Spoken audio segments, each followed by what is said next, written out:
It is Monday, April 3rd, 2023. Welcome to Veda. Oh, a little addendum to yesterday's video.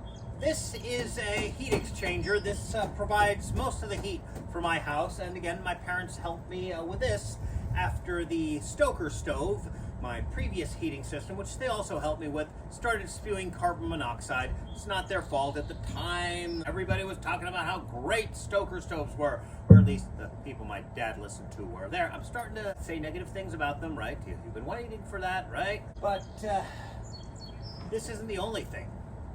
Yeah, see this? My dad built this. I helped him, but this got precipitation on it. Water from melting snow and whatnot was dripping down from the roof. It iced up. I noticed it was making noise. I was about to switch it off, and then my dad actually said, "Hey, do you see that? That's..." So they do check up on me. They do worry about me. So that's often a good thing. Don't worry, I'll be a lot more negative about them for the rest of the month. I have a 5.1 surround sound system. I suppose that's somewhat autism related, since it does relate to one of my hyperfixations, which is cinephilia. I should just leave that undefined, make it sound like a sex thing, but no, I do love movies. And, well, meanwhile, my mundane sister and brother-in-law have a TV that has frame interpolation turned on, and they don't care about aspect ratios and,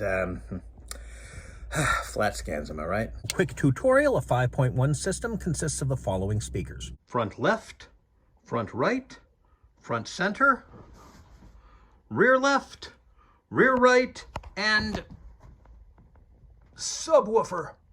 6.1 uses the 5.1 speakers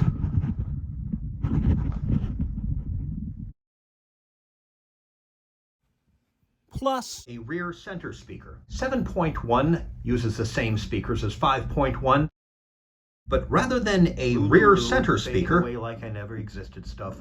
Fading away like I never existed stuff is my favorite stuff. It has left and right side speakers. Where did I get the extra speakers? Hit pause. Now, obviously, the subwoofer is not a tenth of a speaker. It's given the 0.1 designation because it's non-directional and subsonic. That is, it can't actually be heard by the human ear, but it can be felt. Now, you might see advertising that says up to 5.1 or 6.1 or 7.1 channels. Obviously, it's really 6 or 7 or 8 channels, but I think the general consensus is that if they use the decimal, then some smart people might complain, whereas if they use the whole numbers, then lots of stupid people will complain, and there are more of them.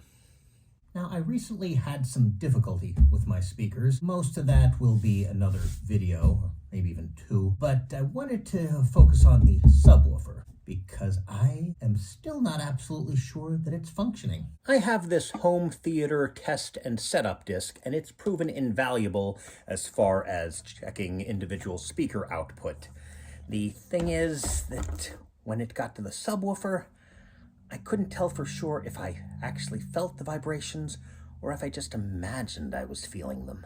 It could be that my memory is cheating, that I remembered the vibrations being more feelable than they actually were. And also, I do have diabetes. My feet are getting less sensitive, so it's possible that it was just the same and I remembered it correctly, but I just didn't feel it as much. Or it could just be that I have so much crap everywhere that it's blocking the vibrations.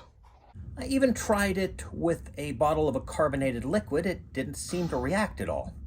So I decided to try some movies that I know use the subwoofer, like the Krell sequences in Forbidden Planet. And then it occurred to me, wait a minute, how about the opening sequence of Apocalypse Now? And the opening sequence of Raiders of the Lost Ark. And I think I felt the vibrations. I'm not certain, but I'm pretty sure it's working. I just don't want to swear with absolute certainty. I mean, this is science, not religion. Ducks. I think.